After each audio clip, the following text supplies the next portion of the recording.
The morning of June 4th, 1942, Commander Mitsuo Fuchida lay in his bunk aboard the carrier Akagi, his abdomen still tender from the emergency appendectomy performed just days before. Through the bulkhead, he could hear the familiar sounds of a carrier preparing for battle, the rhythmic thud of boots on steel decks, the whine of aircraft engines warming up, the sharp commands of flight deck officers. Fuchida had led the air attack on Pearl Harbor 6 months earlier, and he knew those sounds intimately. But this morning, something felt different.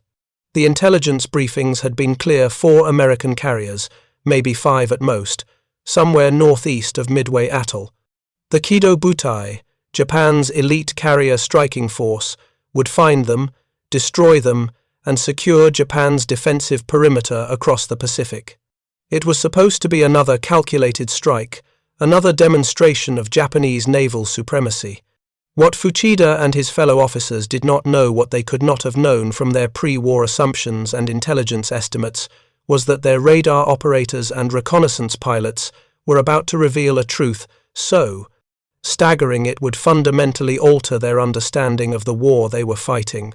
The question that would haunt Japanese naval officers for the rest of their lives was not simply how they lost at Midway.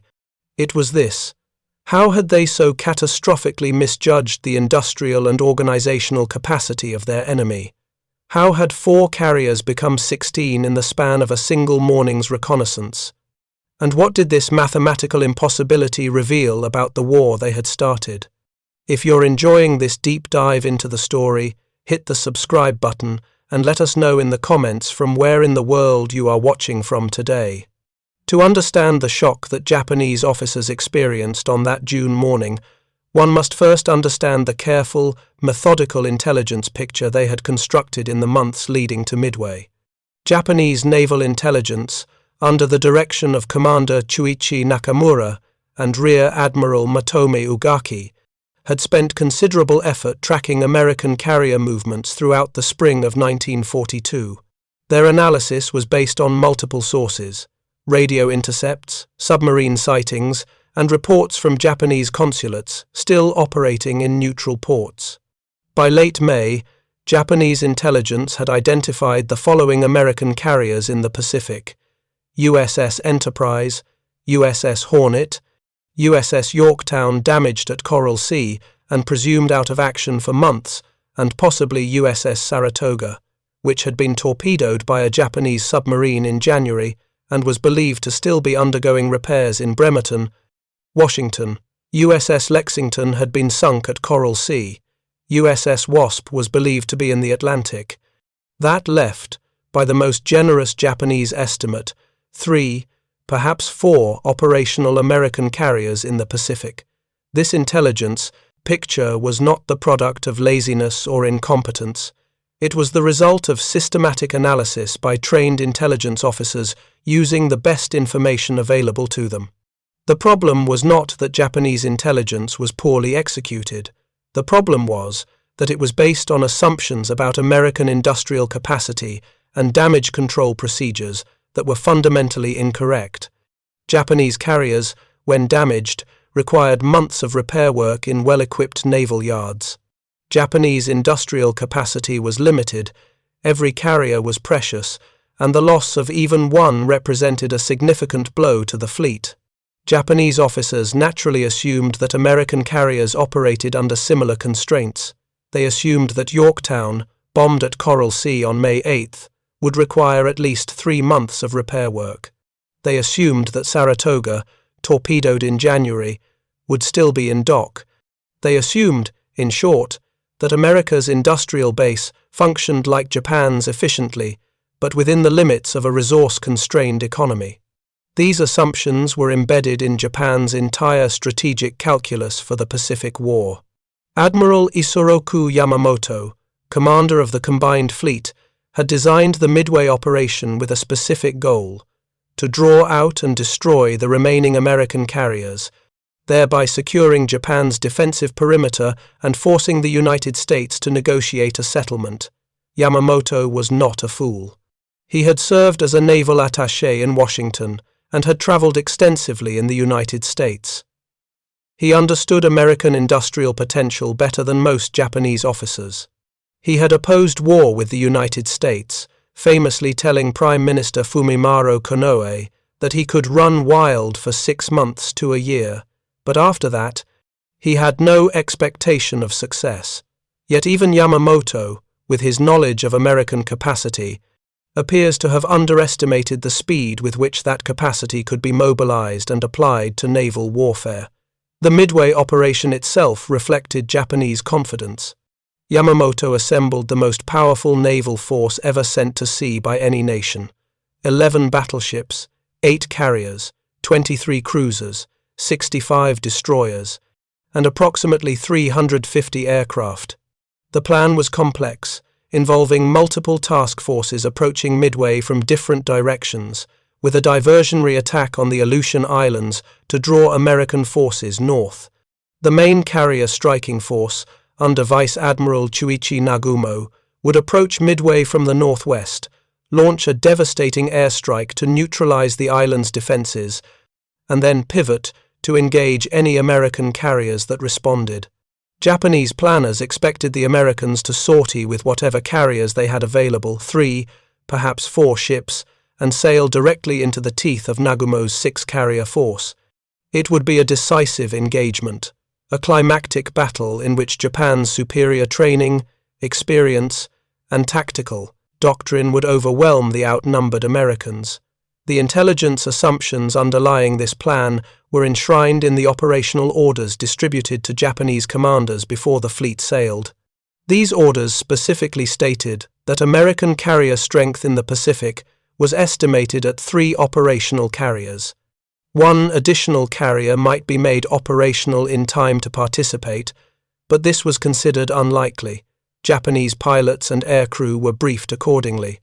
They expected to face, at most, 4 American carriers. They expected to outnumber the American force by at least 2 to 1, possibly 3 to 1. They expected to achieve tactical surprise, striking Midway before the Americans could fully mobilize their response. And they expected that once the American carriers were destroyed, the United States would have no choice but to cede control of the Central Pacific and enter negotiations. This confidence was not merely the product of intelligence estimates. It was rooted in Japan's experience over the previous 6 months. At Pearl Harbor, Japanese carrier aviation had achieved complete tactical surprise, crippling the American battleship fleet. In the Philippines, Japanese forces had overwhelmed American and Filipino defenders, capturing Manila and forcing General Douglas MacArthur to retreat to Australia. In the Dutch East Indies, Japanese forces had seized vital oil fields and rubber plantations with minimal resistance. At the Battle of the Java Sea, Japanese cruisers and destroyers had decimated an Allied naval force, sinking 5 warships without losing a single ship. And at Coral Sea in early May, although the Japanese had lost the light carrier Shoho and seen Shokaku damaged, they had sunk Lexington and damaged Yorktown, seemingly confirming Japanese superiority in carrier warfare. By late May of 1942, Japanese officers had every reason to believe their intelligence picture was accurate and their operational plans sound. The Americans were reeling, their battleship fleet crippled, their carrier force reduced to a handful of ships, their industrial base still gearing up for war production. Japan controlled a vast empire stretching from the Aleutians to the Solomon Islands, from Burma to the Gilbert Islands. The defensive perimeter was nearly complete. One more decisive victory, one more demonstration of Japanese naval superiority, and surely the Americans would see the futility of continued resistance. What Japanese intelligence officers did not know what they had no way of knowing given their assumptions about American industrial capacity was that Yorktown had not limped back to Pearl Harbor to begin months of repairs. Instead, under the direction of Commander Clarence Aldrich and 1,400 Pearl Harbor Navy Yard workers, Yorktown had been repaired in 72 hours. Damage that Japanese engineers estimated would require 90 days was fixed in 3 days. Watertight integrity was estimated restored. Flight operations capability was restored. power systems were patched, hull plates were welded, and on May 30th, just 22 days after being bombed at Coral Sea, Yorktown sailed from Pearl Harbor to join Enterprise and Hornet northeast of Midway. Japanese intelligence officers also did not know that American codebreakers at Station Hypo in Pearl Harbor, led by Commander Joseph Rochefort, had broken enough of the Japanese naval code, JN-25, to determine that Midway was the target of Japan's next major operation. They did not know that Admiral Chester Nimitz, Commander-in-Chief of the Pacific Fleet, had used this intelligence to position his 3 carriers in a position to ambush Nagumo's force. And they did not know that American patrol planes were already tracking Japanese fleet movements, feeding information back to Nimitz's headquarters in real time. The stage was set for a collision between Japanese expectations and American reality, and nowhere would that collision be more psychologically devastating than in the intelligence estimates of American carrier strength. The first hint that something was wrong came in the early morning hours of June 4th, as Japanese search planes fanned out from the cruisers Tone and Chikuma to scout the waters northeast of Midway. Japanese operational doctrine called for a thorough reconnaissance before launching strikes, and Nagumo had ordered 7 search planes to cover a broad arc of ocean. The searches were designed to detect any American carriers within 250 miles of the Kido Butai. If no carriers were found, Nagumo would proceed with his planned strike on Midway Island, confident that his fleet was secure from immediate counterattack. If carriers were detected, he would immediately launch a strike against them, catching the American ships before they could launch their own attack. But the searches did not go according to plan. The No. 4 search plane from Tone, which was supposed to cover the sector most likely to contain American carriers, was delayed in launching due to a catapult malfunction. This delay would prove catastrophic, but in the moment, it seemed like a minor technical issue. The other search planes launched on time, radioed their routine reports, nothing sighted, and began their return flights. Meanwhile, Nagumo proceeded with the first wave of the Midway strike, launching 108 aircraft at 4:30 in the morning. The strike was led by Lieutenant Joichi Tomonaga, and its mission was straightforward: neutralize Midway's airfields, destroy aircraft on the ground, and suppress anti-aircraft defenses in preparation for a potential invasion. At 7:05, Nagumo received a radio message from Tomonaga. There is need for a second attack wave. Midway's defenses had not been sufficiently suppressed. Aircraft were still operational, and anti-aircraft fire remained heavy. Nagumo faced a decision. His second wave of aircraft was currently armed with torpedoes and armor-piercing bombs, ordnance designed for attacking ships, not land targets. If he was going to launch a second strike on Midway, he would need to switch that ordnance to general-purpose bombs and incendiaries better suited for attacking land installations. It would take time, at least an hour, but if no American carriers were nearby, he had that time. At 7:15, Nagumo gave the order: rearm the second wave for a land attack on Midway. Deck crews began the laborious process of bringing aircraft up from the hangars, removing torpedoes, loading bombs, refueling, and respotting aircraft on the flight decks. It was standard carrier procedure, executed hundreds of times in training and combat. The work was proceeding smoothly when, at 7:28, Nagumo received a message that would shatter his operational assumptions. Sight what appears to be 10 enemy surface ships, in position bearing 10 degrees, distance 240 miles from Midway, course 150 degrees, speed over 20 knots.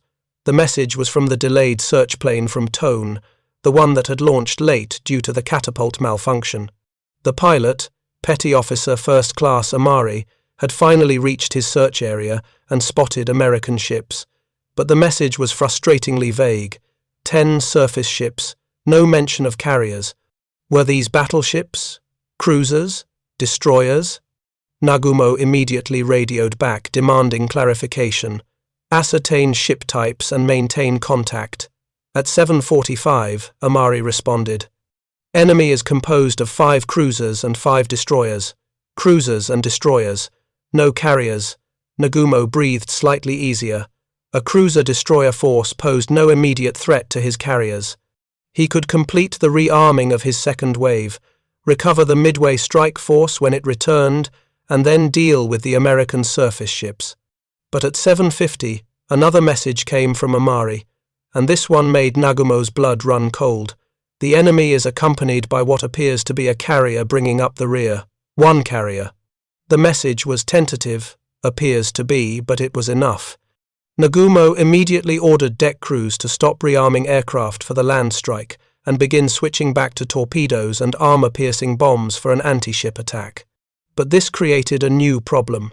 The flight decks were now cluttered with aircraft in various states of readiness, some with land bombs, some with torpedoes, some with no ordnance at all. And at any moment, the first Midway strike wave would be returning, low on fuel, needing to land immediately. Japanese doctrine called for launching strikes from a clear deck. Nagumo could not launch an attack on the American carrier until he had recovered his Midway strike aircraft, cleared the decks, properly armed and spotted his strike aircraft, and launched. This would take at least an hour, possibly more.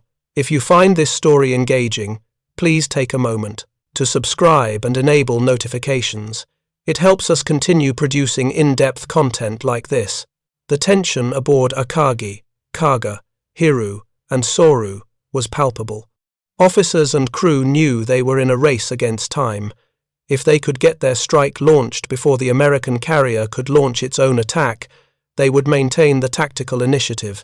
If not, they would be vulnerable, caught with their decks full of armed and fueled aircraft, a catastrophic situation for any carrier. Nagumo's staff debated the options. Some officers urged an immediate launch with whatever aircraft were ready, even if it meant sending a poorly coordinated, under-strength strike. Others insisted on waiting, recovering the Midway aircraft, and then launching a properly organized, overwhelming strike that would annihilate the American carrier. Nagumo chose to wait. It was a decision born of doctrine, training, and experience. Japanese carrier doctrine emphasized the massed strike, a large, well-coordinated attack that could overwhelm enemy defenses through sheer numbers. A weak, piecemeal attack might be turned back by American fighters and anti-aircraft fire, accomplishing nothing while exposing the Kido Butai's position. Better to wait 1 more hour, recover the Midway aircraft, properly organize the strike, and then hit the Americans with devastating force. It was the tactically sound decision based on everything Nagumo and his staff knew about carrier warfare. But what they did not know was that American torpedo bombers and dive bombers were already inbound, launched from 3 carriers, not 1. And what they especially did not know was that their intelligence estimate of American carrier strength was not off by a small margin. It was off by an order of magnitude. The American attacks began at 9:25, when 15 TBD Devastator torpedo bombers from Hornet's Torpedo Squadron 8 arrived over the Kido Butai. They attacked without fighter escort, flying low and slow, making their torpedo runs against Soru and Kaga. Japanese combat air patrol fighters, Mitsubishi A-6M-Zeros, fell on them like wolves. The Zeros were faster, more maneuverable, and flown by highly experienced pilots. They ripped through the American formation with devastating efficiency. One by one, the Devastators were shot down. Within minutes, all 15 aircraft were destroyed. Not a single torpedo hit. Every crew member, 30 men, was killed except for Ensign George Gay, who survived and watched the rest of the battle while floating in the ocean. At 9:40, 14 more Devastators from Enterprise's Torpedo Squadron 6 attacked Kaga. Again, the results were catastrophic. Japanese Zeros and anti-aircraft fire destroyed 10 of the 14 aircraft. Again, no torpedo hits. At 10:05, 12 Devastators from Yorktown's Torpedo Squadron 3 attacked Hiru. Again, the Japanese defenses proved overwhelming. 10 of the 12 aircraft were shot down. Again, no hits. In less than an hour, the Japanese had destroyed 41 American torpedo bombers, killing over 100 American aircrew. Japanese fighter pilots and anti-aircraft gunners celebrated what appeared to be a complete tactical victory. The Americans had thrown 3 successive waves of attack aircraft at the Kido Butai and had accomplished precisely nothing. But the torpedo attacks had accomplished something that Japanese officers would not understand until later. They had drawn the Japanese combat air patrol down to low altitude and pulled the Zeros out of position. And while the Zeros were slaughtering torpedo bombers at wave-top level, American dive bombers were approaching from 20,000 feet, unseen and unhindered. At 10:22, Lieutenant Commander Wade McCluskey, leading 33 SBD Dauntless dive bombers from Enterprise, spotted the Kido Butai and immediately pushed over into his attack dive. 2 minutes later, Lieutenant Commander Maxwell Leslie, leading 17 Dauntlesses from Yorktown, began his attack. The Japanese carriers were caught in the worst possible situation: decks full of armed and fueled aircraft, combat air patrol out of position, no time to maneuver. In 6 minutes, the entire strategic balance of the Pacific War shifted. Akagi was hit by 1 bomb, possibly 2. Accounts vary at approximately 10:26. The bomb penetrated the flight deck and detonated in the upper hangar, igniting fueled and armed aircraft. Secondary explosions ripped through the hangar deck as torpedoes and bombs cooked off. Fire spread rapidly. Within minutes, Akagi was a blazing wreck, her flight deck buckling from the heat, her crew fighting desperately to contain fires that could not be contained. Admiral Nagumo was forced to transfer his flag to the cruiser Nagara, leaving his flagship to die. Kaga was hit by 4 bombs in rapid succession. 1 bomb struck near the forward elevator, penetrating to the hangar and igniting aircraft. A second hit amidships, killing everyone in the vicinity of the impact and starting uncontrollable fires. A third bomb hit aft, near the stern, destroying the steering gear and starting more fires. A 4th bomb, or possibly a near miss, ruptured fuel lines and sprayed aviation gasoline across the hangar deck. The fires merged into a single inferno. Kaga's captain, Jisaku Okada, tried to maintain course and speed, hoping to stay operational, but the fires reached the forward magazines and ammunition stores. At 10:38, a massive explosion tore through Kaga's bow. The carrier began to list, her crew abandoning ship. She would sink at 19:25 that evening. Soru was hit by 3 bombs from Yorktown's dive bombers. All 3 bombs struck in quick succession, approximately 30 seconds apart, around 10:25. 1 bomb hit the flight deck just forward of the forward elevator, penetrating to the hangar and destroying most of the aircraft parked there. A second bomb struck near the midships elevator, starting fires that quickly spread through the hangar deck. A third bomb hit aft, near the stern, rupturing the aft aviation fuel tanks. The fires on Soru burned even more fiercely than on her sister ships, fed by ruptured fuel lines and exploding ordnance. By 11:13, the fires had reached Soru's forward magazines. A catastrophic explosion broke the carrier's back. She was abandoned and sank at 7:13 that evening. In 6 minutes, 3 of Japan's 6 carriers had been fatally wounded. The 4th carrier, Hiryu, had been hidden by a rain squall during the American dive bomber attacks and escaped damage. At 10:40, Hiryu launched a counterstrike. 18 VAL dive bombers and 6 Zero fighters, led by Lieutenant Michio Kobayashi. The strike found Yorktown at noon and attacked through heavy anti-aircraft fire. 3 bombs hit Yorktown, knocking out her boilers and starting fires. Yorktown went dead in the water, listing 7 degrees. Admiral Frank Jack Fletcher transferred his flag to the cruiser Astoria. A second strike from Hairu, this time with 10 Kate torpedo bombers and 6 Zeros, attacked Yorktown at 2:45 and put 2 torpedoes into her. Yorktown was abandoned, though she would not actually sink until June 7th, 3 days later. But Hiryu's victory was short-lived. At 5:05, 24 dive bombers from Enterprise and Hornet found Hiryu and attacked. 4 bombs hit the Japanese carrier, starting fires similar to those that had doomed her sister ships. By 7:15, Hiryu's flight deck was glowing red-hot from the fires burning below. She was abandoned during the night, and Japanese destroyers scuttled her with torpedoes early on June 5th. In one day, the Kido Butai had been destroyed. 4 fleet carriers, the heart of Japan's naval striking power, had been sunk. Over 3,000 Japanese sailors and airmen were dead. More than 250 aircraft had been lost, and Japan's offensive capability in the Pacific had been shattered. But the shock of the battle's outcome was compounded by a realization that would haunt Japanese intelligence officers and strategic planners for the rest of the war. They had been wrong about American carrier strength.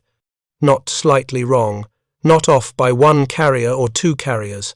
Fundamentally, catastrophically wrong. The full scope of Japan's intelligence failure did not become clear immediately. In the chaotic aftermath of the battle, as Japanese survivors were pulled from the water and the remnants of the Kido Butai limped westward, officers attempted to piece together what had happened. Initial reports were confused and contradictory. Some pilots reported attacking 3 American carriers, others reported seeing only 2.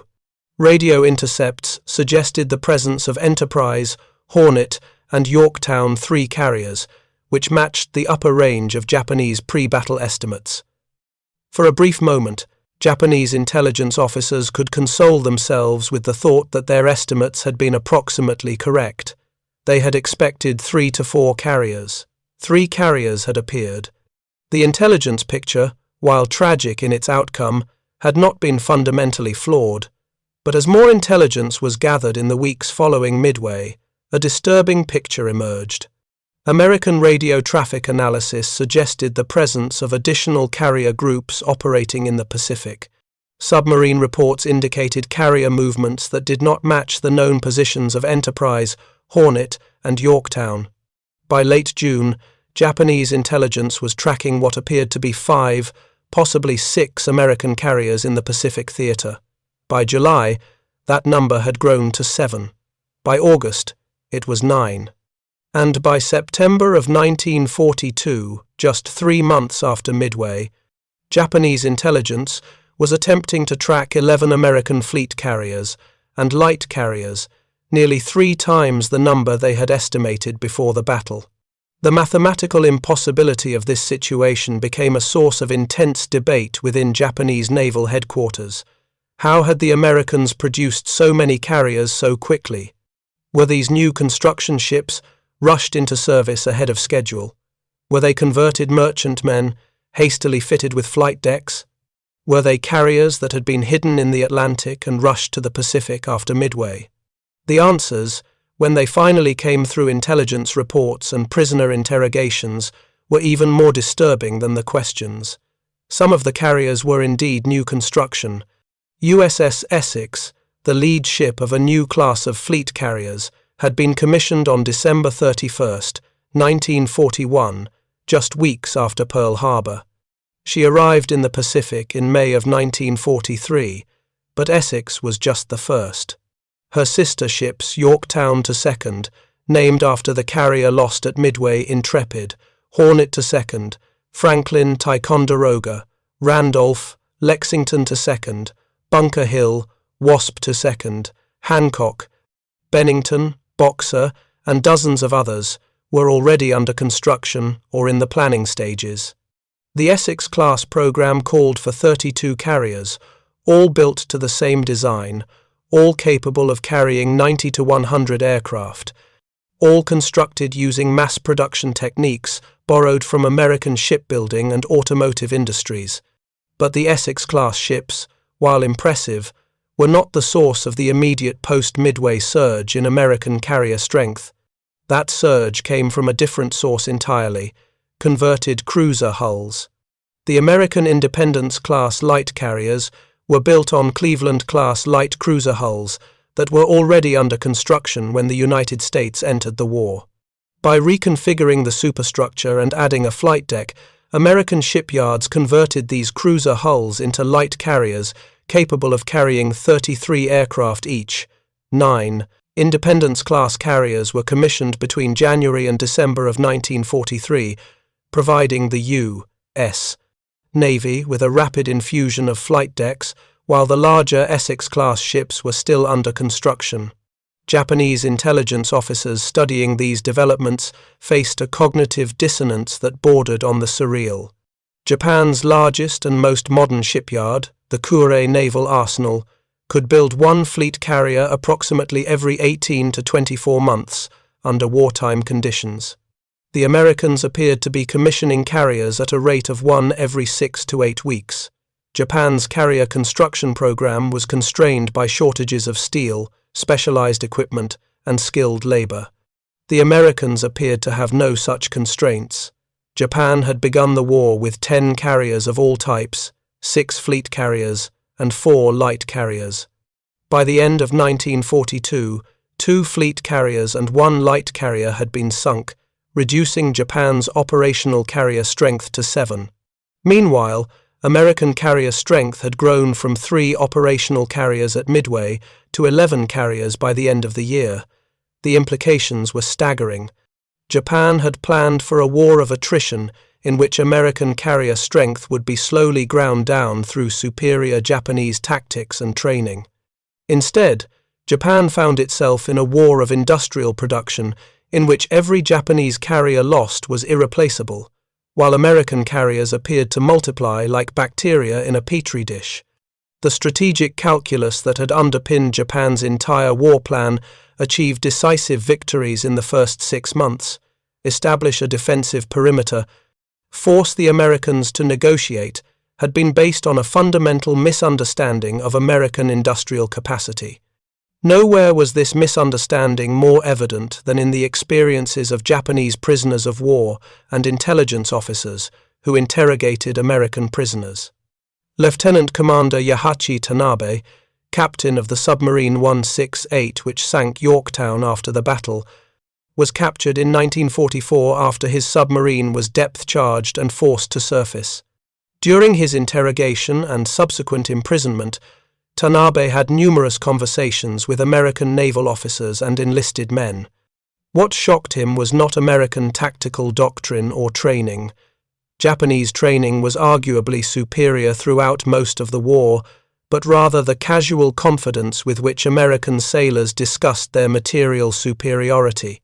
One conversation, recorded in Tanabe's post-war memoirs, is particularly revealing. An American destroyer officer mentioned to Tanabe that his ship, a Fletcher-class destroyer, was one of 175 of the same class being built. Tanabe initially thought this was propaganda or exaggeration. 175 destroyers of a single class? Japan's entire destroyer force at the start of the war had been 113 ships of multiple classes built over 2 decades. The idea that America could build 175 identical destroyers while simultaneously prosecuting a 2-ocean war seemed impossible. But when Tanabe was shown a Jane's Fighting Ships reference manual, he realized the American officer had not been exaggerating. If anything, he had understated the scale of American naval construction. The Fletcher class would eventually number 175 ships. The Allen M. Sumner class would add another 70 destroyers. The Gearing class would add another 98. By the end of the war, the United States would have commissioned over 850 destroyers, destroyer escorts, and light destroyers more than 7 times Japan's entire pre-war destroyer strength. But it was in aircraft production that the gap between Japanese and American industrial capacity became most apparent and most psychologically devastating to Japanese officers who grasped its implications. In 1941, Japan produced approximately 5,500 aircraft of all types. American production that same year was approximately 19,000 aircraft. Japanese planners knew the Americans were outproducing them, but they assumed that American production was inefficient, that much of it was devoted to training aircraft and obsolete types, and that Japanese qualitative superiority would offset American quantitative advantages. These assumptions were comforting. They allowed Japanese planners to continue believing that Japan could win a protracted war through superior tactics, training, and fighting spirit. By 1943, those assumptions had become untenable. American aircraft production reached 86,000 aircraft that year. Japanese production peaked at 28,000.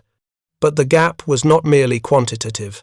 American aircraft were improving in quality, incorporating technological advances that Japanese designers struggled to match. The Grumman F-6F Hellcat fighter, introduced in January of 1943, was faster, better armed, and more durable than the Zero, which had dominated Pacific skies in the war's first year. The Chance Vought 4U Corsair, introduced in February of 1943, was even more formidable. And these aircraft were being produced in staggering numbers: 12,500 Hellcats, 12,500 Corsairs, plus thousands of other types. Japanese pilots who survived encounters with these aircraft returned with reports that sounded increasingly desperate. The Americans had more planes, better planes, and apparently an inexhaustible supply of trained pilots to fly them. Japan's pilot training program, which before the war had been among the most rigorous in the world, requiring 700 hours of flight time before operational deployment, had been forced to cut training to less than 200 hours by 1944. As losses mounted and fuel became scarce, American pilot training, meanwhile, had expanded massively. The U.S. Navy was graduating thousands of new pilots annually, each with 300 to 400 hours of flight time. American carriers had trained replacement pilots waiting in reserve. Japanese carriers often flew with partially empty air groups because trained pilots were unavailable. The radar advantage that would become clear to Japanese forces was another technological shock that compounded the intelligence failure at Midway. Japanese radar technology in 1942 was primitive by American standards. Japan had developed air search radar, but it was bulky, unreliable, and had limited range. Japanese carriers at Midway had no operational radar. They relied entirely on visual scouting search planes, lookouts with binoculars, and the human eye. This worked adequately in good weather and daylight, but it meant Japanese forces were often blind to enemy movements beyond visual range. American carriers, by contrast, were equipped with CXAM and SC radar systems that could detect aircraft at ranges of 70 to 100 miles. This gave American carriers advance warning of incoming attacks and allowed them to vector combat air patrol fighters to intercept enemy aircraft before they reached the fleet. At Midway, American radar was not yet sophisticated enough to provide the decisive advantage it would later in the war, but it was good enough to give American defenders precious minutes of warning time to launch additional fighters, prepare anti-aircraft guns, and take evasive maneuvers. By 1944, American radar had evolved into a decisive technological advantage. The new SK and SG radar systems could detect aircraft at 150 miles and surface ships at 30 miles, even at night or in bad weather. American ships were equipped with fire control radar that allowed them to shoot accurately at targets they could not see. The proximity fuse, introduced in 1943, used a miniature radar system inside each anti-aircraft shell to detonate when near an aircraft, dramatically increasing the lethality of American anti-aircraft fire. Japanese aircraft losses to American anti-aircraft fire increased from roughly 15% in 1942 to over 40% by 1944. For Japanese officers who had been trained to believe in Japanese technological sophistication and American industrial crudeness, these technological revelations were psychologically destabilizing. Japan had been the first Asian nation to successfully industrialize, the first to build modern battleships and carriers, the first to develop a naval aviation capability that rivaled Western powers. Japanese engineers had designed the Zero, which in 1941 was the best carrier fighter in the world. Japanese naval architects had designed the Yamato and Musashi, the largest and most powerful battleships ever built. Japanese torpedoes, the Type 93 Long Lance, were the best in the world, faster and more powerful than any American equivalent. How, then, were the Americans outproducing Japan by factors of 3 to 1, 5 to 1, 10-1. How were they deploying technologies, like radar and proximity fuses, that Japan could barely copy, much less improve upon?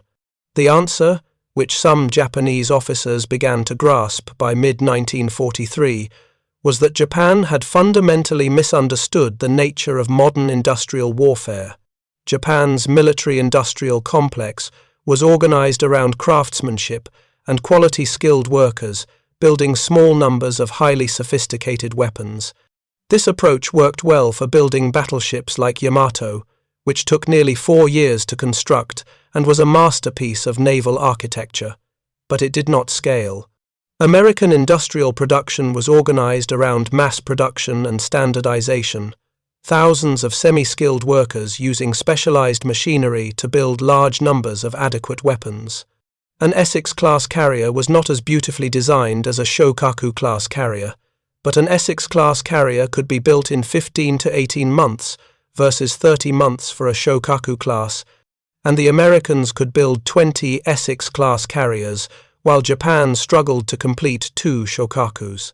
This difference in industrial philosophy extended to every level of military production. Japanese aircraft factories employed master craftsmen who hand-fitted components to incredibly tight tolerances. The result was aircraft that performed beautifully but took thousands of man-hours to build.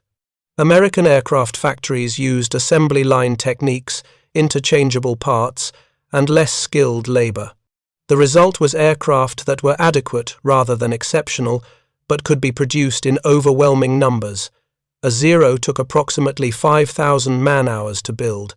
A Hellcat took approximately 6,000 man-hours, not dramatically more, but American factories were building 20 Hellcats for every Zero produced, because American factories employed more workers, operated multiple shifts, and had access to more raw materials and more efficient logistics.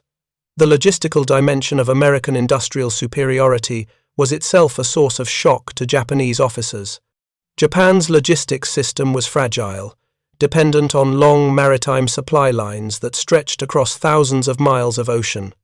American submarines, which Japanese pre-war planning had dismissed as a minor threat, proved devastatingly effective at interdicting these supply lines.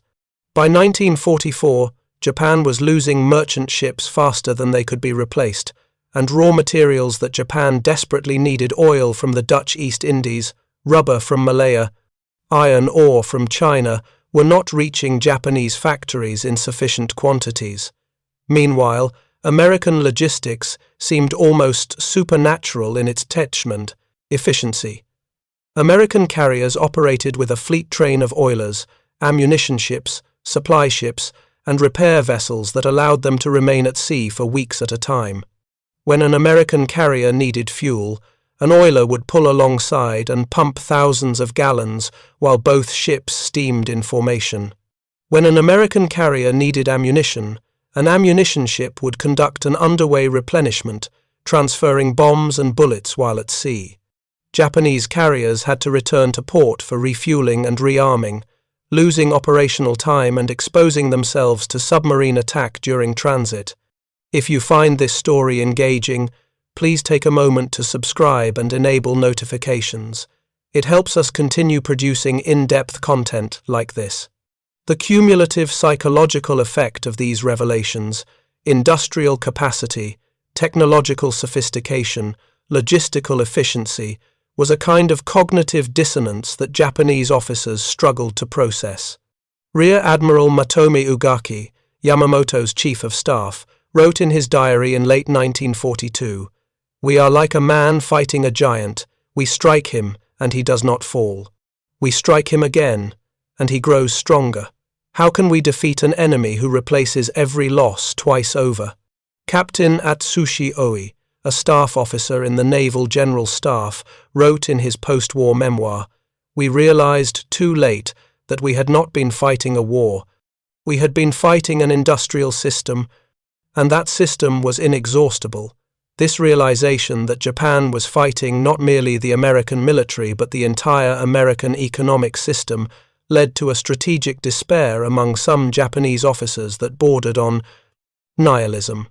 If American industrial capacity was truly limitless, if every carrier sunk would be replaced by 2 carriers, every aircraft shot down replaced by 5 aircraft, then how could Japan possibly win? The answer, for some officers, was that Japan could not win in any conventional sense. The war had become a struggle for honor, for time, for the best possible negotiated settlement. But victory in the sense originally envisioned forcing the Americans to cede control of the Western Pacific and accept Japanese hegemony in Asia was no longer possible. Yet this realization was not universal. Many Japanese officers, particularly in the army, continued to believe that American will could be broken through sufficient casualties, that a war-weary American public would eventually demand peace, that Japanese fighting spirit could offset material disadvantages. This belief led to increasingly desperate tactics, the kamikaze attacks that began in October of 1944, the suicidal defense of islands like Iwo Jima and Okinawa, the plan to mobilize the entire Japanese civilian population for a final defense of the home islands. These tactics reflected a kind of magical thinking, a refusal to accept the material reality that had become undeniable by 1944. The intelligence, failure at Midway, the estimate of 4 American carriers when the true number was already growing towards 16, was not merely a tactical error. It was symptomatic of a deeper failure to understand the nature of the war Japan had chosen to fight. Japan had planned for a short war of decisive battles, in which superior Japanese training, tactics, and fighting spirit would overcome American material advantages. But the Americans were fighting a different kind of war entirely, a war of industrial attrition in which material advantages would compound over time until Japanese resistance became mathematically impossible. Midway was the moment when these two conceptions of warfare collided, and the Japanese conception was revealed to be a fantasy. The aftermath of Midway reverberated through the Japanese naval command structure for months. Admiral Yamamoto, devastated by the loss of 4 carriers and recognizing the strategic implications, became increasingly pessimistic about Japan's prospects. In public, he maintained a facade of confidence, but his private correspondence and diary entries reveal a man who understood that Japan had lost its window of opportunity to force a negotiated peace. Yamamoto would be killed on April 18, 1943, when American P-38 fighters, guided by intelligence decrypted from Japanese radio messages, intercepted his transport plane over Bougainville. His death was another blow to Japanese morale, but by that point, the outcome of the war was no longer in serious doubt among informed Japanese officers. Vice Admiral Nagumo, who had commanded the Kido Butai at Midway, was reassigned to shore duties and never held a major combat command again. The failure at Midway was officially attributed to bad luck and unexpected American strength, but Nagumo was quietly blamed for tactical errors, the delay in launching his strike, the decision to recover aircraft before launching that had left his carriers vulnerable. Nagumo would eventually be stationed on Saipan, where he committed suicide on July 6, 1944, as American forces overran the island. His death, like that of so many Japanese officers, reflected the unbearable psychological burden of having presided over a catastrophic defeat in a war that Japan could not win. The intelligence officers who had produced the pre-battle estimates of American carrier strength faced their own reckoning. Some, like Commander Nakamura, argued that their estimates had been based on the best available information and that the real failure was strategic, the decision to go to war with an industrial power that Japan could not hope to match in a protracted conflict. Others internalized the failure more personally, seeing it as evidence of their own inadequacy or as a moral failure to serve the emperor with sufficient diligence. The culture of the Imperial Japanese Navy did not permit open criticism of strategic decisions made by senior leadership, so these debates took place in private, in diaries and letters, in quiet conversations among trusted colleagues. But the most profound reckoning came not from the officers who had planned the war, but from the junior officers and enlisted men who had to fight it. Pilots who had flown at Midway and survived, men like Mitsuo Fuchida, who recovered from his appendectomy and returned to flight status, found themselves increasingly isolated in their understanding of what the war had become. They had been trained to believe in Japanese superiority, in the inevitability of Japanese victory, in the righteousness of Japan's cause. But they had seen American carriers proliferate impossibly, had watched American aircraft improve from inferior designs to superior ones, had experienced firsthand the crushing weight of American industrial production. And they had to continue fighting, knowing that each mission might be their last, knowing that Japan was losing, knowing that their deaths would accomplish nothing strategic, but would at least honor the memory of those who had already died. This cognitive dissonance, the gap between what soldiers were told and what they knew, became one of the defining psychological features of the Pacific War's later years. Japanese propaganda continued to proclaim imminent victory, even as Japan lost island after island, even as American bombers began firebombing Japanese cities, even as the naval blockade strangled Japan's economy. Soldiers and sailors knew the propaganda was false, but they could not say so publicly without risking severe punishment. So they continued to fight and die, and write letters home that spoke of duty and honor while carefully avoiding any mention of the hopelessness they felt. For many Japanese personnel, the first moment of clarity came not at Midway but later, when they were captured and saw American industrial capacity firsthand. Prisoner of war camps in Australia, New Zealand, and the United States were, for many Japanese soldiers, their first encounter with the reality of Western material abundance. They saw American military bases with vast stockpiles of food, fuel, ammunition, and equipment. They saw American factories producing war material at scales that seemed impossible. They spoke with American guards and fellow prisoners who casually mentioned production figures that dwarfed anything Japan had achieved. And slowly, painfully, they began to understand that Japan had been fighting a war it could never win. One Japanese officer, captured on Guadalcanal in 1943 and held at a POW camp in California, later wrote, "We had been told that America was a weak nation, softened by luxury, lacking the spiritual strength to endure hardship. But when I saw the camp guards, young men who had been farmers and factory workers before the war, I realized we had been lied to. These men were not soft. They were well-fed, well-equipped, and confident. They believed they would win because they had seen the factories, the shipyards, the air bases. They knew what we did not, that America's strength was not spiritual but material, and material strength, when sufficiently vast, could overcome any amount of spiritual determination.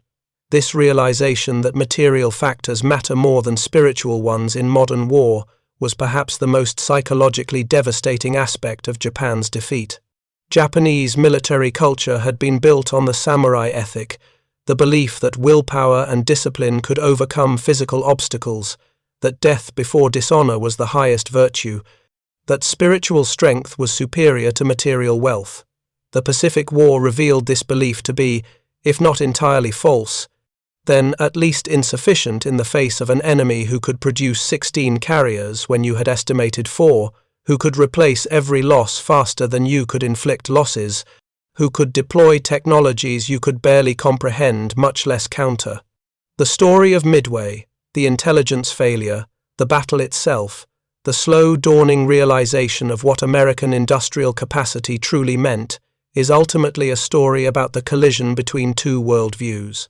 Japan had entered the war believing that discipline, training, and fighting spirit could offset material disadvantages.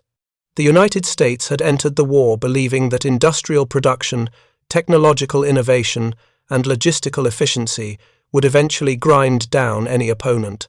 Midway was the moment when these two worldviews met, and the Japanese worldview was revealed to be inadequate. But the tragedy of Midway is not merely that Japan lost a battle, or even that Japan lost 4 carriers.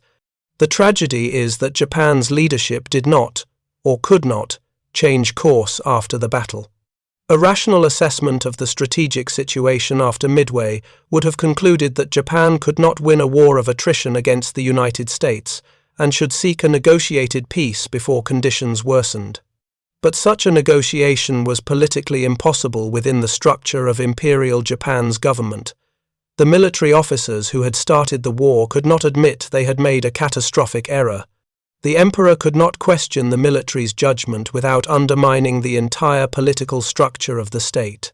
And so the war continued, with mounting losses, increasing desperation, and tactics that became more suicidal as the end approached.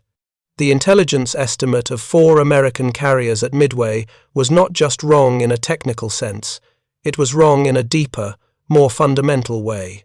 It reflected a failure to understand the nature of the enemy Japan was fighting, a failure to grasp the implications of America's industrial base, a failure to recognize that modern warfare had become, above all else, a contest of economic systems. Japan's intelligence officers had counted carriers 4, maybe 5, when they should have been counting factories, shipyards, oil refineries, steel mills, and the vast transportation networks that linked them all together. They had been looking at the symptoms of American power when they should have been analyzing the underlying causes. This lesson that modern war is fundamentally industrial, that material factors dominate spiritual ones, that production capacity matters more than individual valor was learned by every major power in World War II. But Japan learned it late, learned it slowly, and paid an extraordinarily high price for that learning. The intelligence failure at Midway was both a cause and a symptom of this broader failure of understanding. And the men who lived through it, the pilots, sailors, and officers who watched 4 carriers burn in 6 minutes and then slowly realized what that meant for the war, carried that knowledge with them for the rest of their lives. Commander Mitsuo Fuchida, who had led the attack on Pearl Harbor, and who should have led the Midway strike had he not been recovering from appendicitis, survived the war and spent decades afterward reflecting on what went wrong. In his memoir, published in 1955, he wrote, "We believed we were fighting for Japan's survival, for the emperor, for our families, and we were. But we were also fighting against mathematics, against industrial production charts, against economic systems we did not fully understand. We thought we were warriors. But we were really just variables in an equation, and the equation was always going to solve in America's favor. We should have known this before the war started. Some of us did know it. But we fought anyway, because honor demanded it, because orders required it, because we could not imagine refusing. And so we learned, too late, that there are fates worse than defeat. There is the slow realization that defeat was inevitable from the beginning, that every sacrifice was futile, that every death accomplished nothing except to delay the conclusion that mathematics had already determined. The radar that eventually showed 16 carriers, where Japanese intelligence had estimated 4, was not just a technological device. It was a symbol of the broader intelligence failure, the failure to understand that America's power lay not in any single weapon or ship, but in an entire industrial ecosystem that could produce weapons and ships faster than Japan could destroy them. The number 16 itself, 4 times the Japanese estimate, became a kind of shorthand among Japanese officers for the scale of their miscalculation. It appeared in private correspondence, in post-war memoirs, in histories written by Japanese naval officers trying to make sense of the disaster.